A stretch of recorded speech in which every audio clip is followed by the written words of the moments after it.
नमस्कार। प्रादेशिक समाचार के साथ मैं शीला कुमारी। पहले मुख्य समाचार।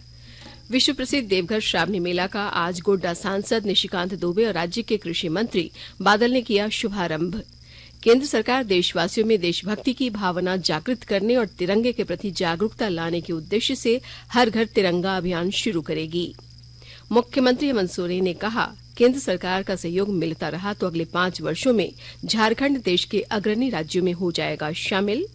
पश्चिमी सिंहभूम जिले के महादेवशाल धाम स्टेशन पर श्रावणी मेला के दौरान 8 जोड़ी ट्रेनों का होगा अस्थायी ठहराव, रेलवे ने जारी किया निर्देश। और आज गुरु पूर्णिमा और आषाढ़ पूर्णिमा के अवसर पर प्रधानमंत्री ने देशवासियों को शुभकामनाएं दी। कहा, गुरुओं के आशीर्वाद से भारत नई ऊंचाइयों तक पहुंचेगा।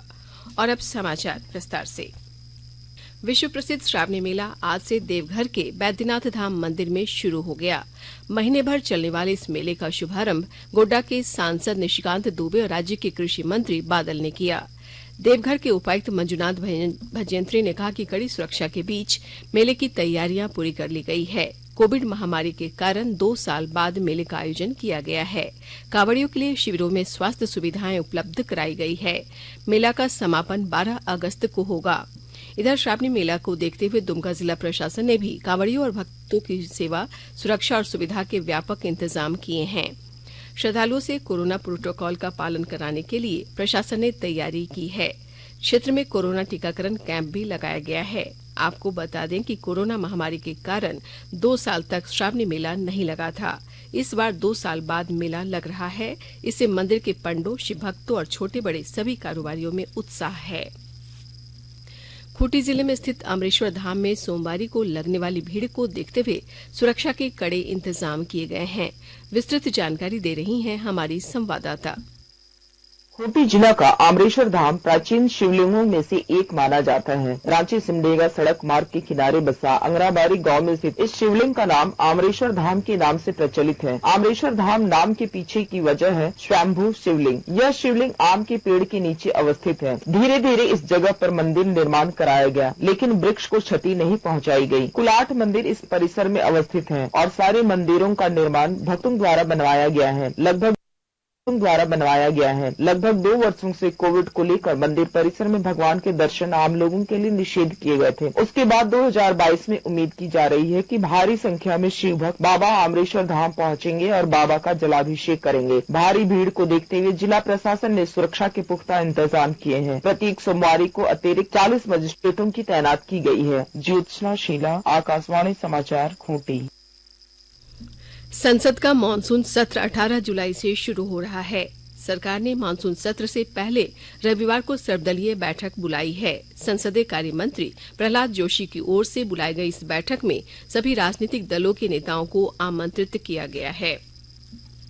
केंद्र सरकार 75वें स्वतंत्रता दिवस के अवसर पर देशवासियों को अपने घरों में तिरंगा फहराने को प्रेरित करने के लिए राष्ट्रव्यापी हर घर तिरंगा अभियान जल्द शुरू करेगी। संस्कृति मंत्रालय ये अभियान आजादी के अमृत महोत्सव के अंतर्गत शुरू करेगा। भारत का राष्ट्रीय ध्वज राष्ट्र के लिए गर्व का प्रतीक है। गृह मंत्री अमित शाह ने राष्ट्रीय ध्वज तिरंगे के सम्मान में इस अभियान को स्वीकृति दी है। इसका उद्देश्य भारतीयों को हर जगह राष्ट्रीय ध्वज फहराने के लिए प्रेरित करना है। 75वें स्वतंत्रता दिवस के अवसर पर हर घर तिरंगा अभियान तिरंगे के साथ न केवल व्यक्तिगत जुड़ाव को दर्शाता है, बल्कि राष्ट्र निर्माण में हमारी प्रतिबद्धता को भी दर्शाता है। इस अभियान का उद्देश्य लोगों में देशभक्ति की भावना को जागृत करना और तिरंगे के प्रति जागरूकता लाना है। मुख्यमंत्री हेमंत सोरेन ने कहा कि केंद्र सरकार का सहयोग मिलता रहे तो झारखंड अगले 5 वर्षों में देश में अग्रणी राज्य बन जाएगा। वे कल देवघर एयरपोर्ट में उद्घाटन के मौके पर बोल रहे थे। उन्होंने कहा कि 2010 में देवघर में एयरपोर्ट बनने का सपना था, जो आज केंद्र की मदद से पूरा हुआ। उन्होंने कहा कि प्रधानमंत्री नरेंद्र मोदी का देवघर आना झारखंड के लिए गौरव की बात है। इधर नागरिक उड्डयन मंत्री ज्योतिरादित्य सिंधिया ने कहा कि आने वाले समय में झारखंड में बोकारो, जमशेदपुर और दुमका में भी एयरपोर्ट की शुरुआत होगी। देवघर एम्स अस्पताल में अब मरीजों को भर्ती कर उनका इलाज किया जाएगा। अस्पताल के कार्यकारी निदेशक डॉक्टर सौरभ वार्ष्णेय ने बताया कि एम्स ओपीडी के चिकित्सक के परामर्श पर ही मरीज को भर्ती लिया जाएगा। उन्होंने बताया कि एम्स में जब इलाज कराने के लिए मरीज की भर्ती होगी तो बेड का शुल्क प्रतिदिन केवल 25 रुपया लिया जाएगा। कार्यकारी निदेशक ने बताया कि मरीज को भर्ती होने से पहले 2,000 रुपये अग्रिम शुल्क जमा करना होगा। यदि मरीज जल्द डिस्चार्ज हो जाते हैं तो उनको शेष राशि वापस कर दी जाएगी। अभी एम्स में प्रतिदिन ओपीडी में 500 से अधिक मरीज इलाज कराने पहुंच रहे हैं। विश्व स्वास्थ्य संगठन ने कहा है कि कोविड अंतर्राष्ट्रीय चिंता का सार्वजनिक स्वास्थ्य आपातकाल बना हुआ है। विश्व स्वास्थ्य संगठन के महानिदेशक टेड्रोस अदनोस घेब्रेयेसस ने कहा कि कोविड के ताजा मामले बता रहे हैं कि महामारी खत्म नहीं हुई है। उन्होंने कहा कि कोविड के मामले लगातार बढ़ रहे हैं, जिससे स्वास्थ्य प्रणालियों और स्वास्थ्य कर्मियों पर अधिक दबाव पड़ रहा है और मौतें सामान्य से अधिक हैं। श्री घेब्रेयेसस ने कहा कि BA.4 और BA.5 जैसे ओमिक्रॉन के सब वेरिएंट विश्व में कोविड के मामलों, अस्पताल में भर्ती होने और मौत की संभावनाओं को बढ़ा रहे हैं। कोविड पर आपातकालीन समिति ने शुक्रवार को बैठक में जानकारी दी कि पिछले 2 हफ्तों में कोविड के मामलों में 30% की वृद्धि हुई है। आकाशवाणी के ताजा तरीन समाचारों के लिए आप हमारी वेबसाइट newsonair.com पर लॉग ऑन कर सकते हैं। ताजा समाचार Twitter handle @AIR news alerts और Facebook page All India Radio news पर भी उपलब्ध है। आप प्रादेशिक समाचार एकांश के ट्विटर हैंडल @AIR न्यूज _ और फेसबुक, इंस्टाग्राम पेज तथा YouTube channel AIR news Ranchi पर भी हमारे बुलेटिन सुन सकते हैं। प्रादेशिक समाचार आप आकाशवाणी रांची से सुन रहे हैं और अब पेश है कोरोना से बचाव के कुछ संदेश।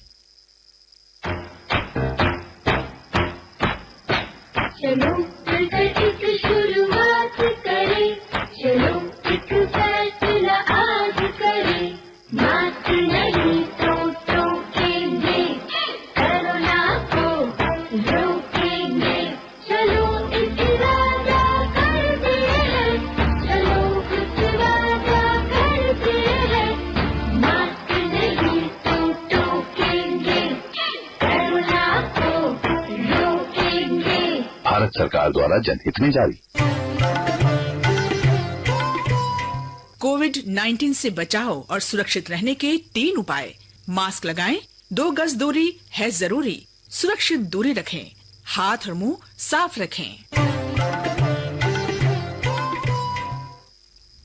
प्रादेशिक समाचार में आपका एक बार फिर से स्वागत है। चक्रधरपुर रेल मंडल के महादेवशाल धाम स्टेशन पर श्रावणी मेले के दौरान श्रद्धालुओं की सुविधा के लिए 8 जोड़ी एक्सप्रेस ट्रेनों का अस्थायी ठहराव होगा। चक्रधरपुर रेल मंडल के सीनियर DCM मनीष कुमार पाठक ने बताया कि दक्षिण पूर्व रेलवे मुख्यालय से प्राप्त निर्देश के अनुसार इन ट्रेनों का ठहराव 13 जुलाई से शुरू होकर 12 अगस्त तक होगा। इस स्टेशन में 1 पैसेंजर और 4 एक्सप्रेस ट्रेनों का ठहराव प्रतिदिन होगा, जबकि 3 साप्ताहिक एक्सप्रेस ट्रेनों का ठहराव सप्ताह में 2-2 दिन होगा। पश्चिमी सिंहभूम के महादेवशाल धाम में 2 साल बाद श्रावणी मेले का आयोजन हो रहा है। राज्य सरकार ने साहिबगंज जिले के रेलवे स्टेशन के पश्चिम फाटक पर आरओबी के निर्माण की स्वीकृति प्रदान कर दी है। स्थानीय विधायक अनंत ओझा के प्रयास से इस योजना को स्वीकृति मिली।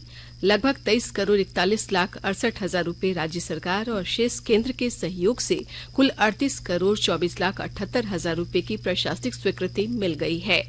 इस राशि में भू अर्जन और पथ निर्माण का खर्च भी शामिल है। राशि की अग्रिम निकासी करते हुए रेल मंत्रालय को उपलब्ध कराने की स्वीकृति भी दी गई है। केंद्रीय वित्त मंत्री निर्मला सीतारमण ने कहा है कि हाल ही में संयुक्त राष्ट्र विकास कार्यक्रम UNDP की रिपोर्ट से पता चलता है कि भारत में गरीबी पर मुद्रास्फीति की बहुत कम असर पड़ा है।